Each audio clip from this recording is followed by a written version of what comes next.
So, this is my 67 Olds. We just got done. The brakes have already been done. And, so, anyway, got the wrong brake master cylinder on there. I've got a replacement one for it anyway. This is my Oldsmobile Cutlass with, yeah, I know it's painted gold, but that's actually a 70 Delta 88 455 in there. And this is back when I was drag racing at Brotherhood Raceway in San Pedro. So anyway, back then people used to know that an Oldsmobile engine painted gold was a 330. Or I don't know what the 400s were painted colors like. But this car is totally 90s technology. Mallory distributor, or coil, regular points type distributor, fusible link, ballast resistor, and so on. So anyway, I've kind of been trying to get my Oldsmobile back together and running, but it has been fighting me the whole way. For some reason, I have a power loss somewhere. I'm going to have to put it on a trailer and take it to somebody to figure out what's going on with it, because I've done everything I know how to do. Even replaced the parking light or the parking shut-off safety switch on it. There's Jules. Hey, Jules. Meow. What you doing? So anyway, he always comes around when he hears me talking. Yeah. Oldsmobile firing order. There's a shop in Riverdale. They can fix that. This car is pure 70s. Whoever had this car before me, this car's been painted 3 times. And so somebody redid the interior really nice. Now those armrests are the short armrests. Every time I order them from the catalogs on the internet, they keep sending me the Delta 88 armrests, which are really long. But this car, anyway, is pure 70s. It's actually, the interior was really nicely done long time ago, and it's been painted 3 times. Black is the last color. I think the original color was the blue, and they painted it gray, which I don't know why somebody would paint it gray. Some cars look good gray. I had to take the headliner out because it was drooping down around my ears. For a Utah car, I don't know anymore because I spent 20 plus years in Southern California. So this has always been a Utah car. So the trunk is pretty bad. And it's an F85. If you can tell it F85 by the way the taillights are.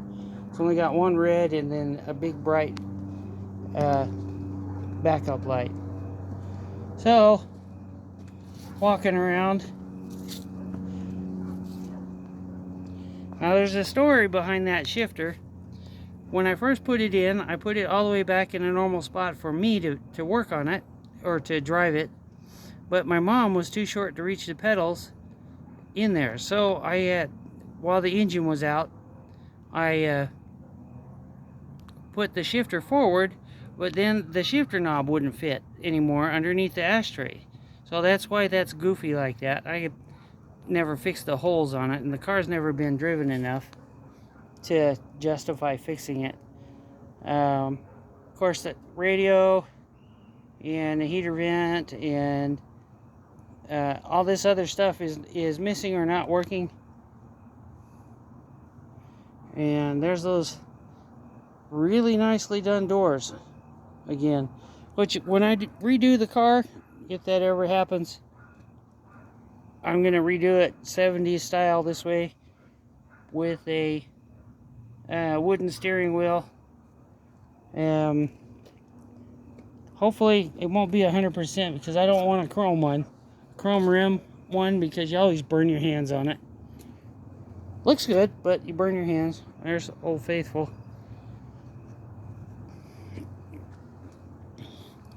So anyway, what's going on right now? I'm at my wit's end. I got some motor mounts for a 400 there because the engine's basically just sitting in there on 330 mounts and it's just too low. So I have replaced the starter motor, yeah, with a brand new one, and I put in a brand new safety switch, put a new voltage regulator in, and done everything I know to do. I know the alternator's wired right. The battery's still hooked up. So what's going on with the car is it's acting like there's no power to the starter motor or to the car itself altogether. I have done everything I know to try to get this thing to run, and for whatever reason something is not working right somewhere else in the car. I have done everything I know. So if anybody has any ideas, I'm probably going to put it on a trailer and take it to somebody that knows how to troubleshoot stuff like this, because I'm not good at it. And he's probably going to freak out and say, oh, the whole wiring system needs to be done. Well, yeah. But that engine is a 455 out of a 70 Delta 88. The original engine was a 330, and at sea level at San Pedro with the 330 and the 430 rear gears, this thing was running in the high 15s to low 15s depending upon the weather, with the 2-barrel Rochester 2-barrel, which was kind of my sleeper car because it was doing that. And I never got to run the 455 because I ended up moving to Kentucky. And that's a whole nother story. But if there's anybody local to Ogden or Salt Lake or anything like that that knows more than I do, I'd appreciate it to get in touch with me, because I can't figure out what in the heck's going on. I've done everything I know to do it right. And yes, that master cylinder really bugs me. So anyway, there it is. Thanks for watching. Have a good day or night or whatever the case may be.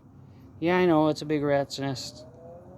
But with the 455, it actually scoots along pretty good with the 430 rear gears. Definitely not a highway one.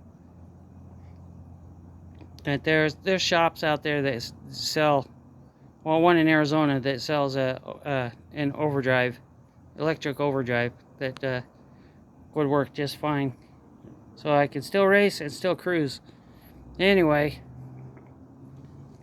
that's I've been trying to get back into doing stuff because I haven't been working my 18-hour days anymore and getting back to being healthy. So I want to redo the car, pure 70s style, late 70s, early 80s. That velour interior, terry cloth. Terry cloth is what it is. I think I'll leave it blue with the black exterior. Anyway, thanks for watching. Have a good one.